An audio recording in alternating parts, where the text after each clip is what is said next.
Good afternoon. It's Thursday, the 6th of August 2015, just after 1 o'clock, and welcome to UK Column News. I'm your host this afternoon, Brian Gerrish.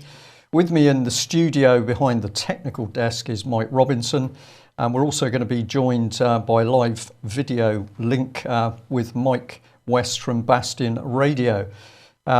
Before we bring Mike in, just a brief comment on the weather. It's wonderful here in Plymouth, so we're very happy. Largely blue sky, sunshine, and I believe that it's pretty good in Glasgow. Let me check. Yes, it says here on the sheet that it's sunny in Glasgow, so I can imagine there's a lot of happy faces north of the border. I have no idea what the weather is over the rest of the UK, so whatever you see looking out the window, that's what you've got. Okay, well, Mike, have we got you there? And yes, good afternoon. Okay, excellent. Thank you for joining us.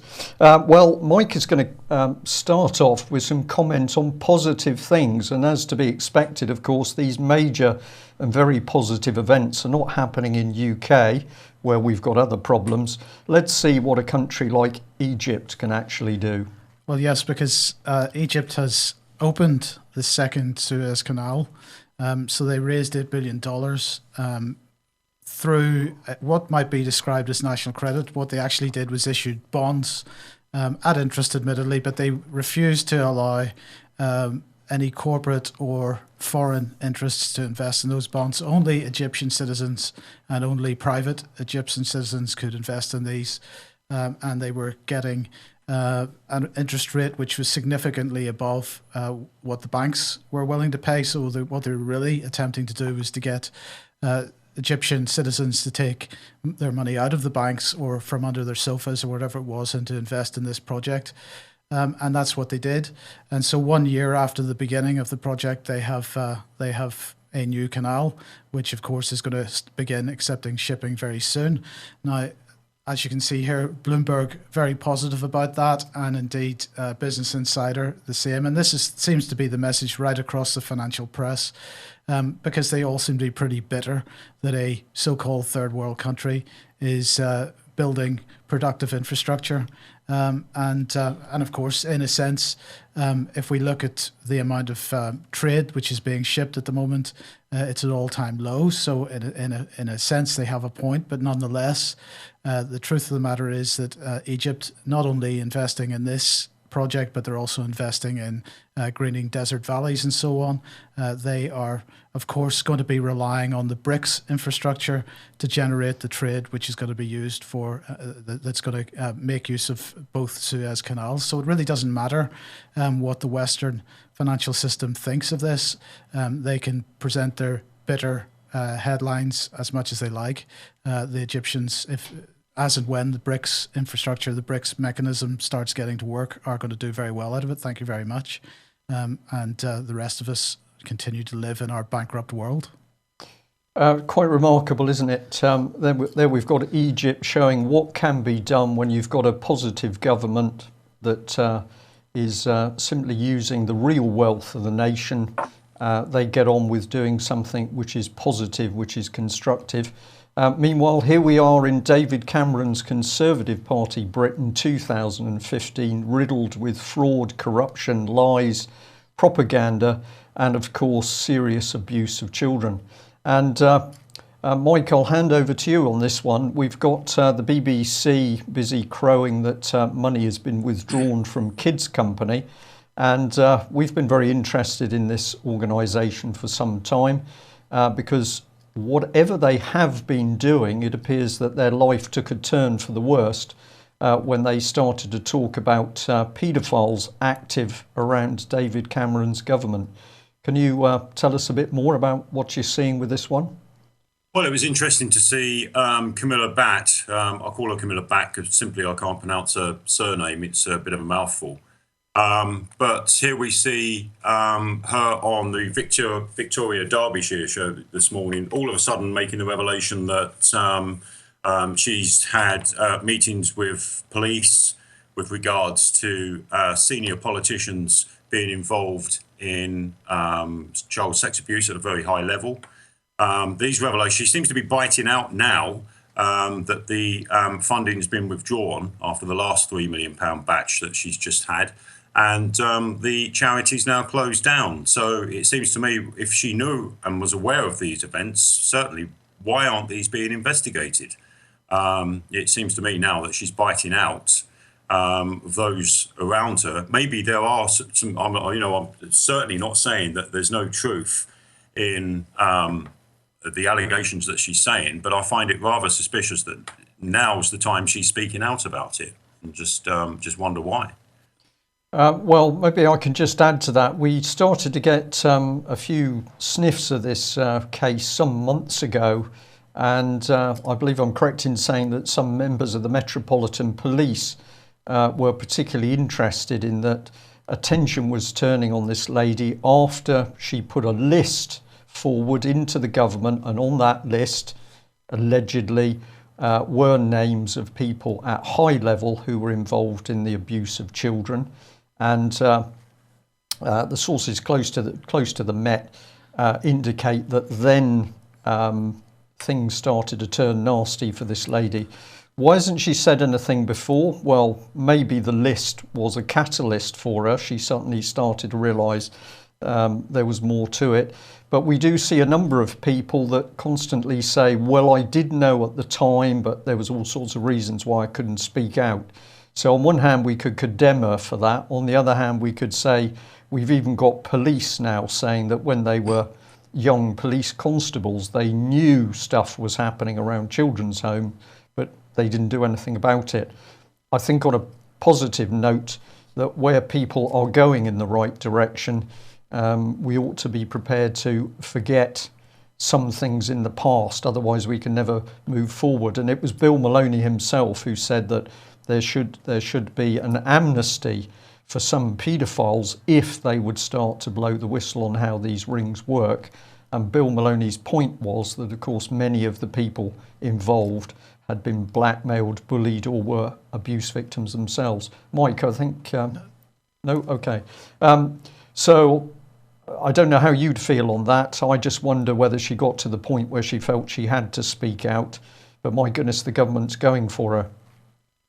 Yeah, well, yeah, okay, that's understandable. But there's a couple of questions here, isn't there? And it's about this charitable status these charities have, while taking taxpayer funds from government at the same time. I mean, I understand they've had about £38 million donated from government over the years. So it really does make you think, really, are these just extended government departments? Well, Mike, I'll stick with you on this topic because, okay, I have got an open mind about what's been going on at Kids Company, but isn't it interesting that we've had the mainstream press even attacking them on this aspect? The Guardian was in there in a very big way with a major article saying, oh, well, Kids Company, is it really a charity because it's been sucking off government money? And yet we've had the political charity Common Purpose not only operating fully on government money, but sharing offices of the Office of Deputy Prime Minister, as was. Mike? Right, well, since you bring the name Common Purpose up, I've got to just mention the fact that, of course, Camilla Batt, as Mike wants to call her, did take part in the original Ridley Scott produced Common Purpose promotional video. So she is Common Purpose herself. And perhaps that gives a clue as to why she has said nothing for all these years. And maybe it's only the fact that she seems to have been cut adrift at this point, which is causing her to open up a little bit. Well, that could well be true, Mike. The other thing is that I think what we're starting to see now is that as pressure's coming on the establishment, there's fractions and infighting. So maybe we've got a bit of the machinery turning in on itself. But an interesting one there.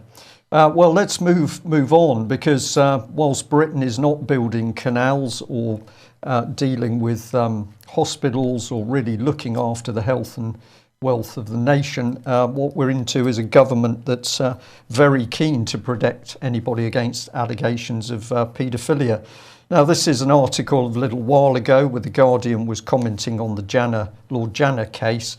But of course, what they were doing was talking about the fact that, oh dear, this man's too ill to go to proper trial.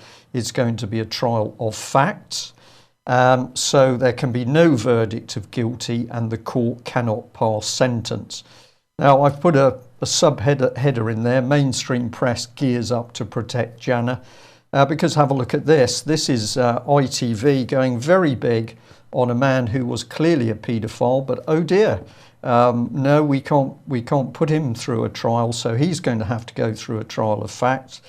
Well, the charges were proven, but he won't face a jail term because this was actually done as a trial of facts, and prison's not an option.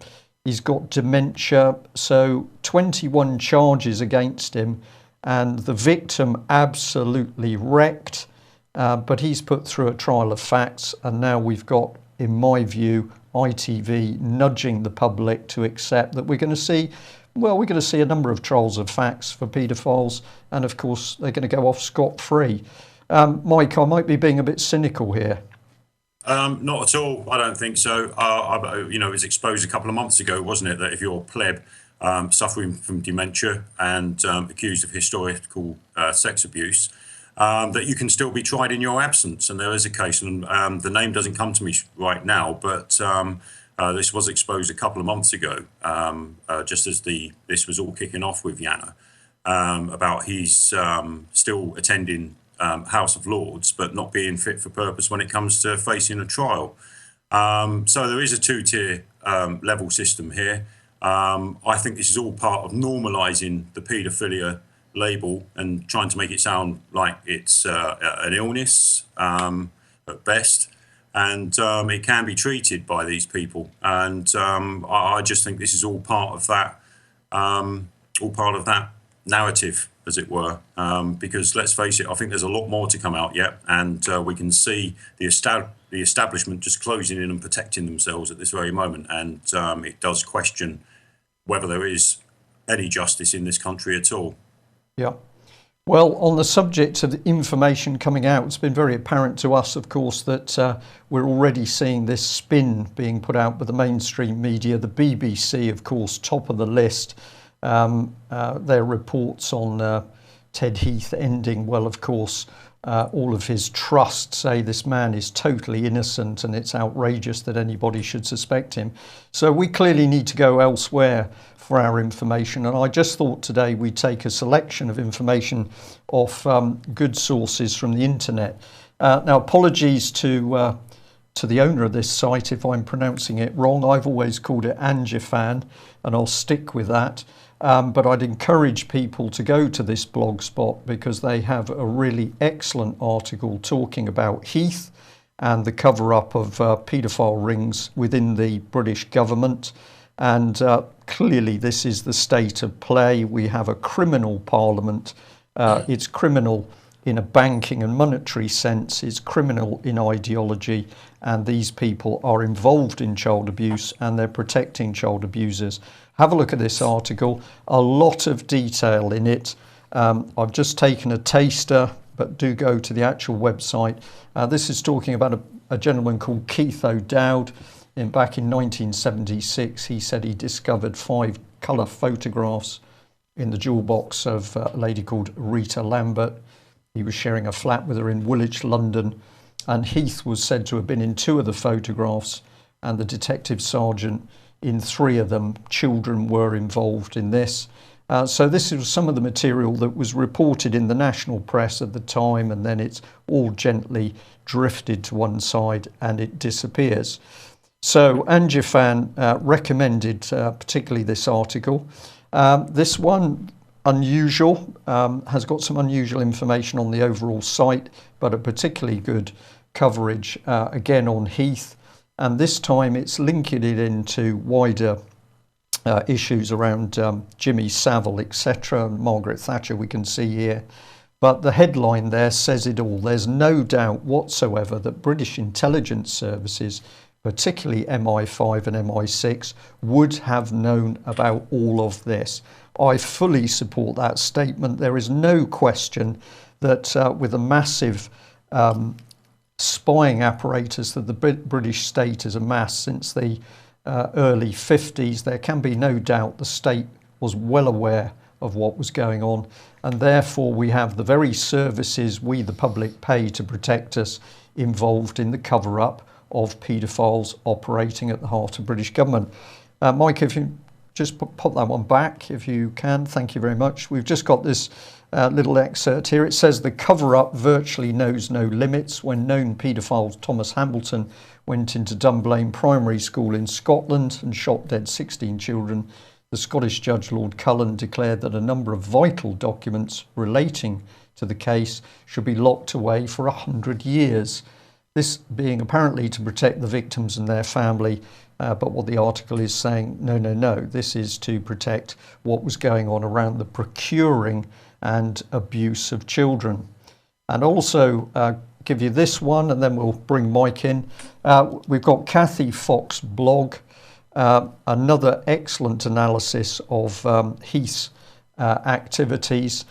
This time she brings in the work from Michael Shrimpton. Now, there are some questions over Michael Shrimpton and what he's been talking about, but this barrister, has consistently been saying that there have been high-level paedophile rings not only operating through the European Union, but pan-Europe as well.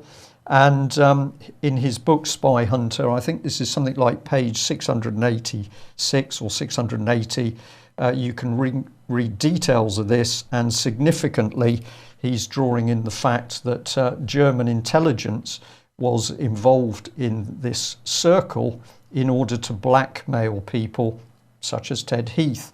Now, Shrimpton's come under a lot of flack in the mainstream press, sent to prison for making a claim that there was going to be a nuclear bomb attack at the London Olympics. But of course, he was basing his accusations on much of his own research to do with missing nuclear weapons in the world. And this was a subject that Britain's mainstream press simply did not want to go near. So there we have it. You can't get this material from any of the mainstream press. They're really skimming over the top.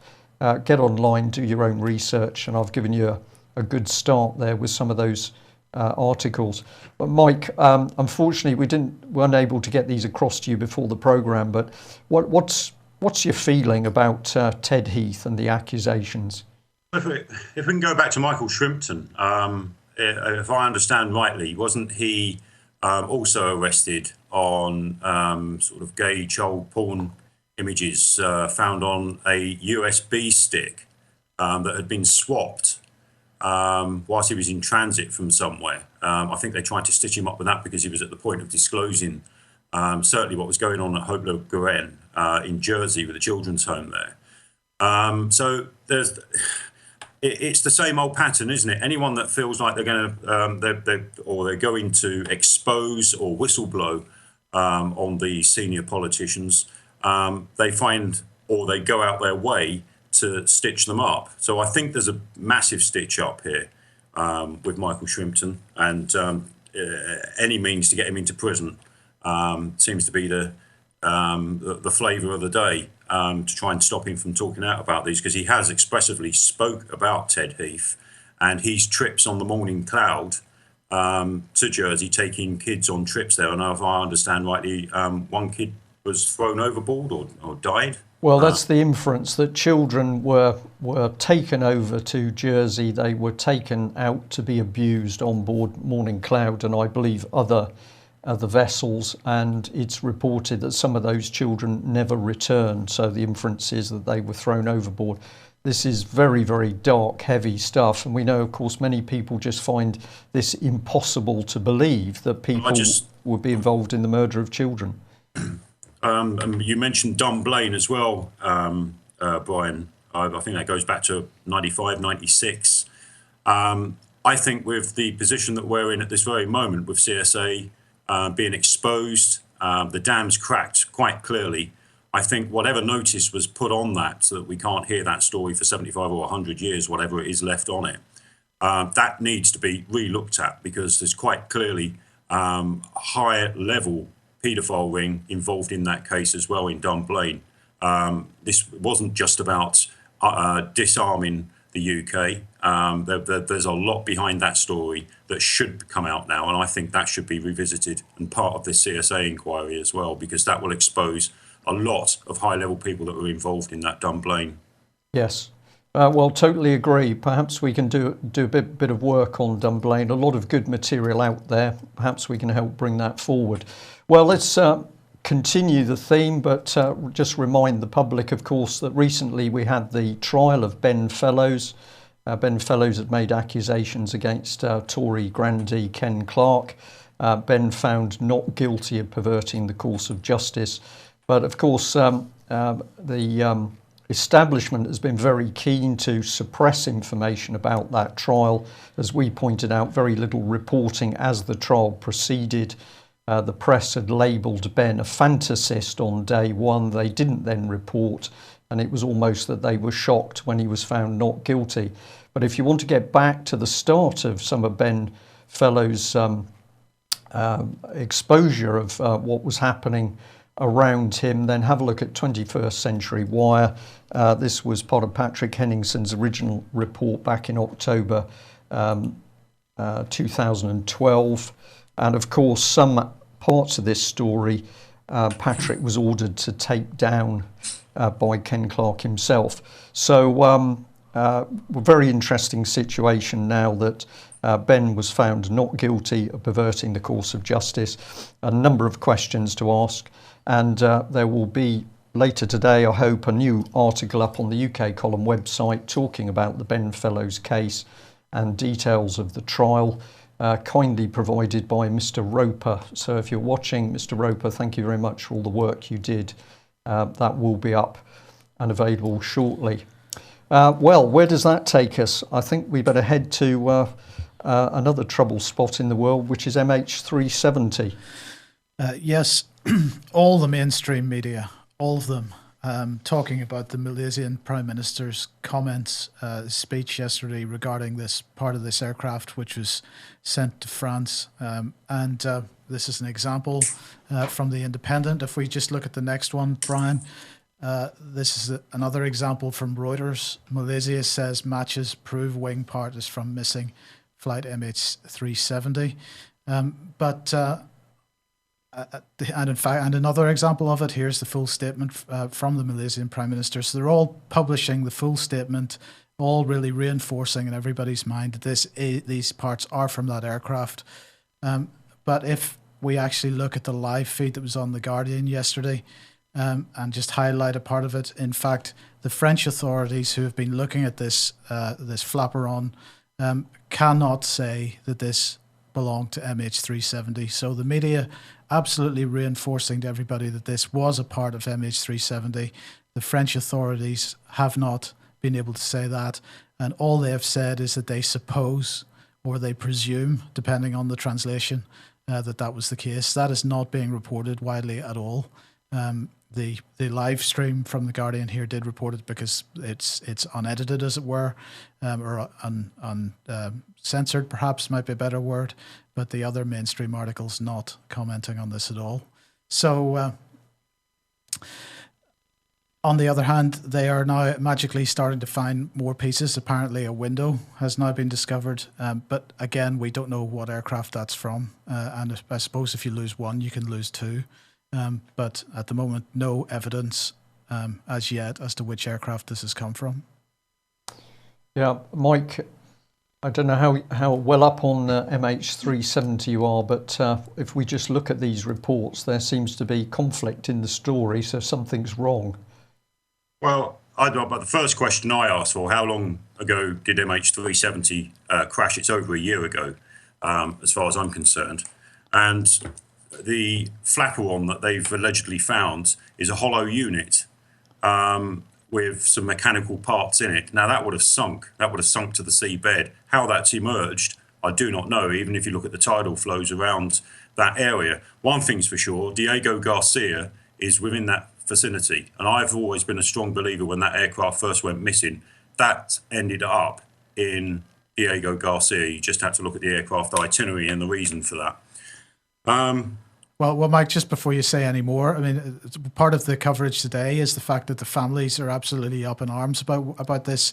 Mixed messages are complaining about, because the Malaysians saying one thing, the French saying another, and really the people that are suffering the most on this are the families, and they're not getting any answers. And they need to stop messing about and get to the point, really. Yeah, don't they? I think the Indians last year, a couple of months after it, they actually said that it looked like it came down in the region of Diego Garcia.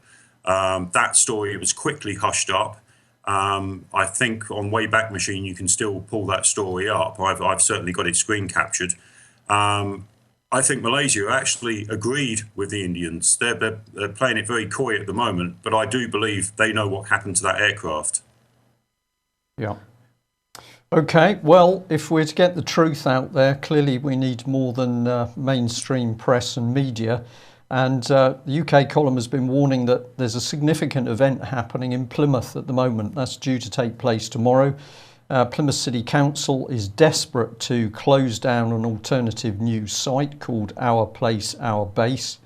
And the reason for this is that some good investigative journalism is starting to unravel some rather dubious behaviour within Plymouth City Council.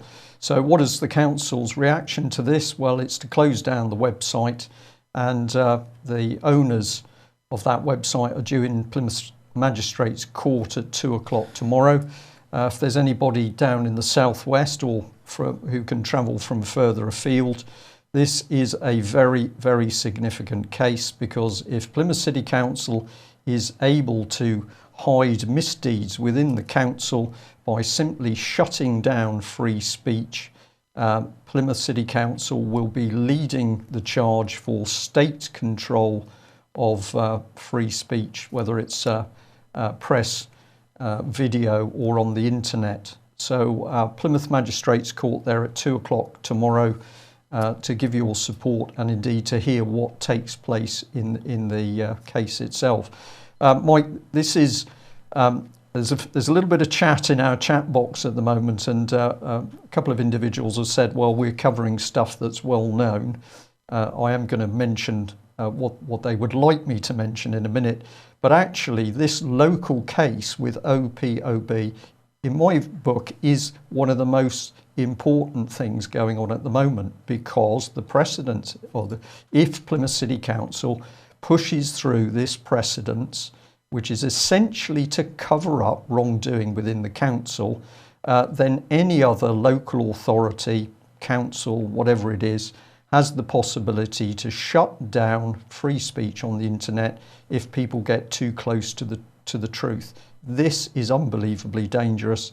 And of course, they can only do this with new powers, which David Cameron's fascist Tory party has brought in the first place. Well, we experienced a very similar situation not so long ago, about 6-7 weeks ago, where our web host was informed by, they couldn't disclose who it was, but they did say it was at a authoritative level.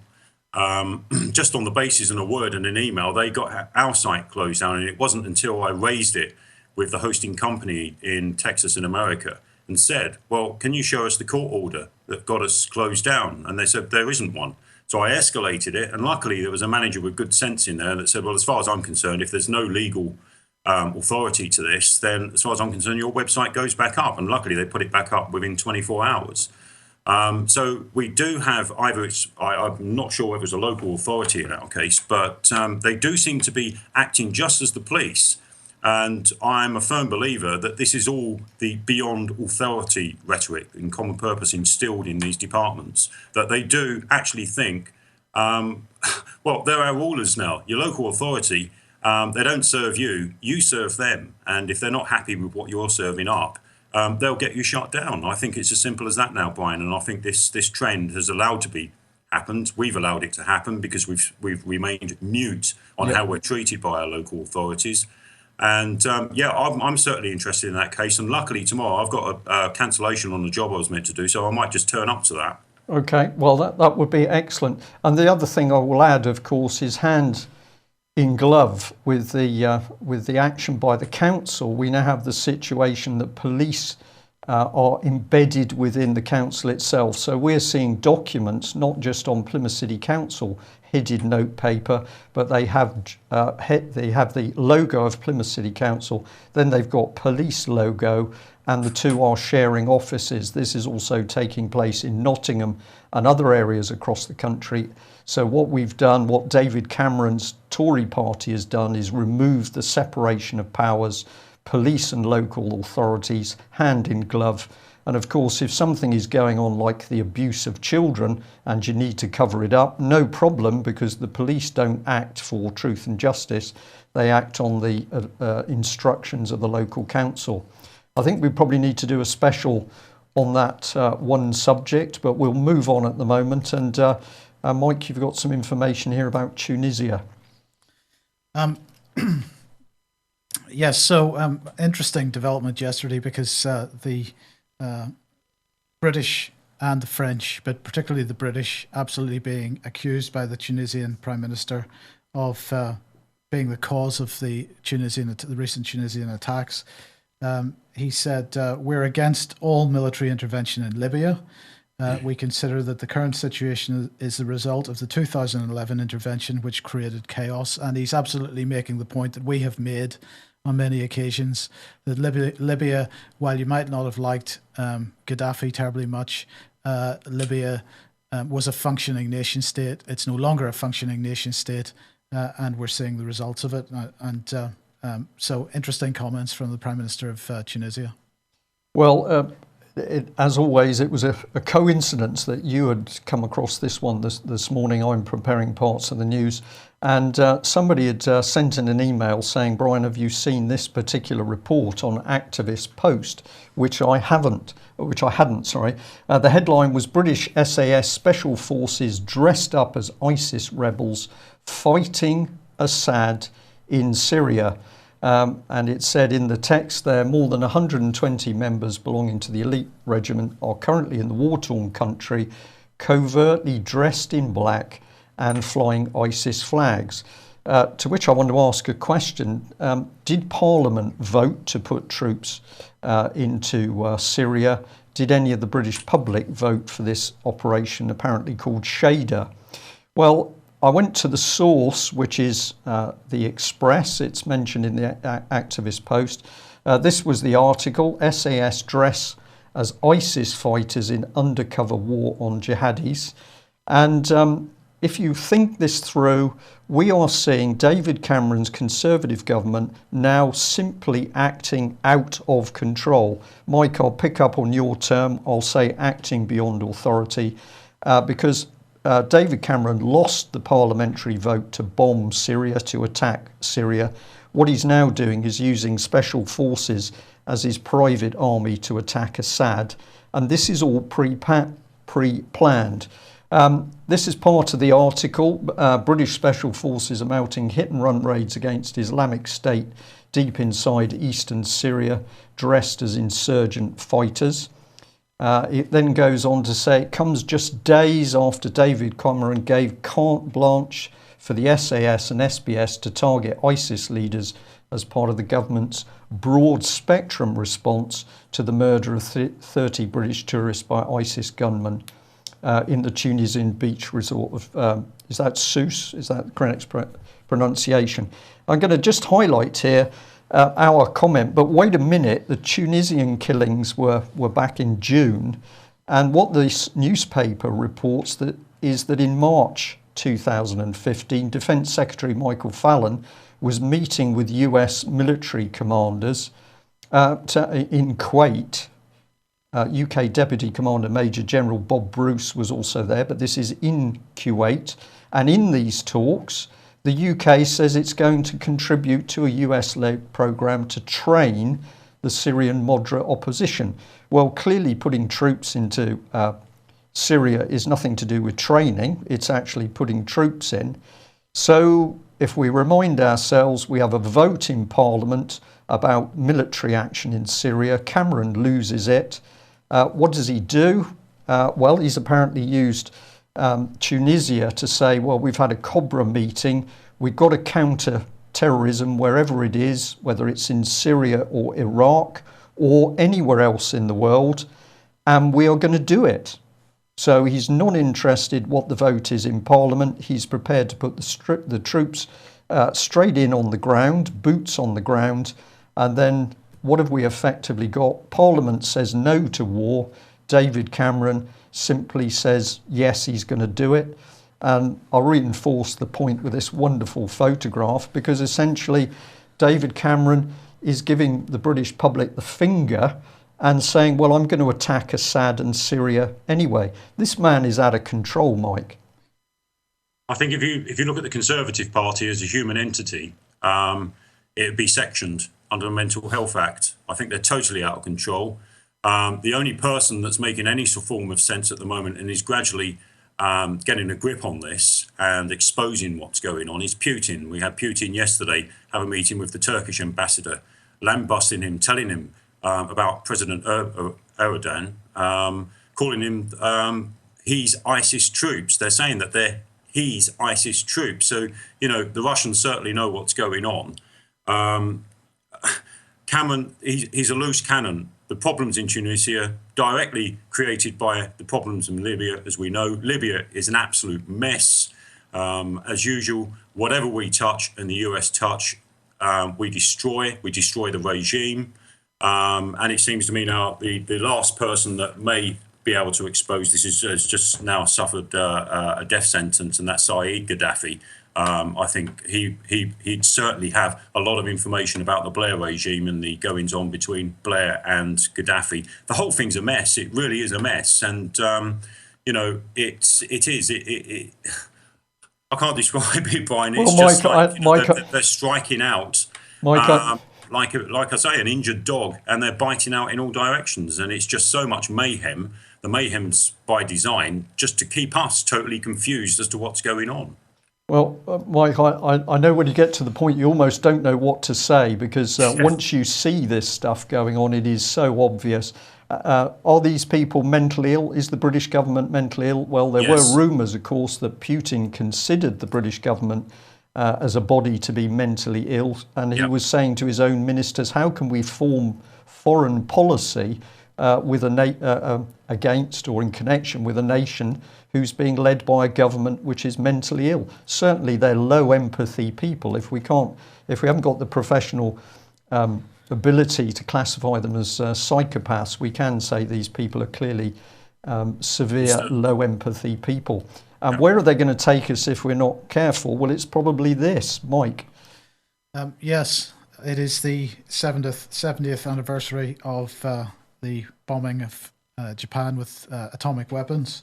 And people may find this caption a little distasteful, but frankly, I find the whole bombing of Japan at the end of the Second World War distasteful, because it was unnecessary. It was only done in order to give a live demonstration of the capability to Russia, and Japan was already defeated effectively at the time.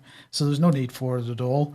70,000 people killed in Hiroshima, 80,000 people in Nagasaki, and completely unnecessary. Well, today on the BBC Radio 4 programme, they were celebrating the 70th birthday of the first live nuclear attack by discussing which parts of the world were most likely to end up in nuclear conflict themselves. And the conclusion that they came to was that it would be India and Pakistan. Now, of course, again, here's another example of nations split up by the actions of Britain, because, of course, we caused the conflict in the first place, which caused India and Pakistan to split into two separate nations. And again, what is going on behind the scenes in order to continue to stir up these border conflicts? I would suggest that the type of activity we're seeing in Syria is an example of what might be going on in India and Pakistan. as well. So certainly the Council for Foreign Relations and the BBC today highlighting that there's a threat of serious military confrontation between India and Pakistan as a result of growing violence in Kashmir. And certainly the so-called experts that the BBC had on this morning believe that that could very well turn nuclear at some point. So they were at least pleased to consider those options. Yeah, it's serious stuff. And what have we got here to do with Monsieur Hollande and France? Right. So this is a telephone call that Putin had with Hollande yesterday, and they have now put to bed this whole issue of the ships that France was supposed to be building for the Russians. But of course, under the embargo rules, they are not allowed to supply anymore. France was originally saying that they were going to only give back part of the money to Russia, despite the fact that Russia hadn't defaulted on any contracts at all. But apparently this issue has now been resolved, and as far as Russia is concerned, the issue is closed. But it's all quite ironic, because if we move on to the next one, Patrick Henningson's 21st Century Wire here, pointing out that, of course, these sanctions only seem to apply to certain nations, and the United States doesn't seem to be one of those, because they continue to receive goods from Russia, a $1 billion contract here to supply rocket motors. And of course, NASA effectively out of business, their budget's cut to the bone. They're relying on receiving this type of material from Russia.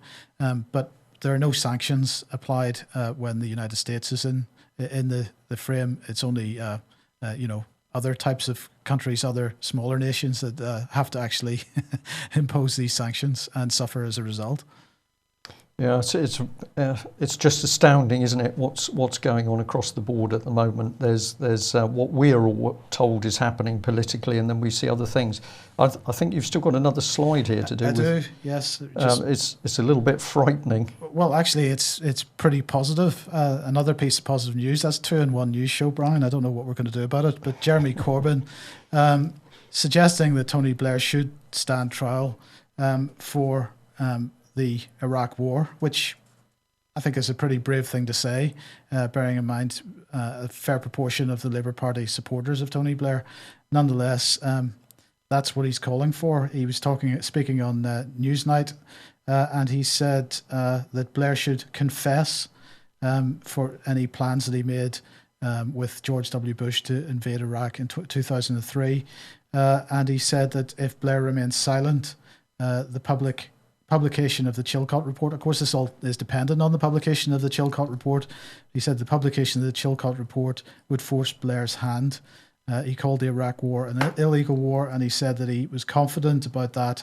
And he said, indeed, Kofi Annan, who's the former UN Secretary General, has confirmed that it was an illegal war. And he said the Chilcot Report is going to come out sometime. What happened in Crawford, Texas in 2002 in private meetings with Bush that Blair had. Why has the Chilcot Report still not come out? Because apparently there is still debate about the release of information on one side or the other of the Atlantic. And so this is quite positive comments from Corbyn. Yeah, amazing.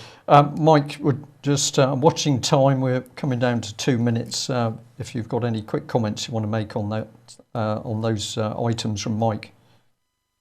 Yeah, not being left wing or right wing myself. I mean, just that point is enough to make you want to get back on the voting register and vote just on that single issue to get Blair in the international criminal courts on that matter, because. If we look at the aftermath of the Iraq War and where that took us, it's took us somewhere very dark. And that dark guy, Tony Blair, is responsible for taking us there. Yeah. Just on your story about the Russian 2 ships with France, it's we can see, the likes of Russia spending and adding to their defence, whilst Britain here, we're tearing apart our defences. Might be a little bit comforting to know that not so far from you, Brian, in Devonport, they've just refurbished a World War I ship. So I'm just wondering if that's going to be called back into service anytime soon. Yeah, probably. I think we'll need it. That is probably the fleet at the moment, and it's no disrespect to the men and women out there serving their country at the moment. But of course, Britain's defence is being stripped to the bone. And we were informed a few days ago that the government's pushing very, very heavily now for uniform force levels to be agreed with the Germans. This is the lead into the European army, and Britain's RAF to be subsumed into the army. If you want to know where all the trouble comes from, have a look at this article on the Daily Mail. Thank you to the gentleman who highlighted this to us. Robert Conquest has died, but have a look at his writings on the history of the Soviet regime. And of course, one of the key matters is who was funding it and its origins, because those origins and those funders very important in what's going on today. And maybe a bit of the truth is also popping to the surface here. This was a Telegraph article. Never mind the Czech gold the Nazis stole. This is highlighting the fact that the Bank for International Settlements was releasing money to the Nazi regime, giving them a good leg up the ladder to start war in Europe.